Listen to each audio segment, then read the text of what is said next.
How to reset your forgotten password on AvaTrade. Hello and welcome back to Trading for Beginners. If you're trying to recover your AvaTrade trading account or you're just stuck because you forgot your login details, here is how you can easily reset your password. First of all, open the AvaTrade app, and once you're inside this login screen, simply tap on the Forgot Password link. On the next page, go ahead and enter your email address associated with AvaTrade in the blank box, and once you are done, click Submit. You'll receive an email with instruction on resetting your password in your provided email inbox. Go ahead and click it Open.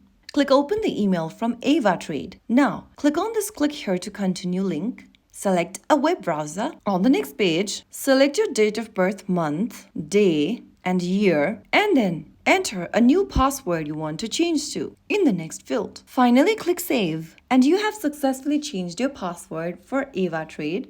Now, you can get back to the AvaTrade app, return to the login screen, and enter your email and the new password to log in. Finally, click Login, select your account, and click Trade, and there you have successfully gotten access back to your account, even if you've forgotten your login password. Super easy, isn't it? If you found the video helpful, don't forget to like, share, and subscribe to our channel. I will see you again in the next video. Stay tuned and thanks for watching.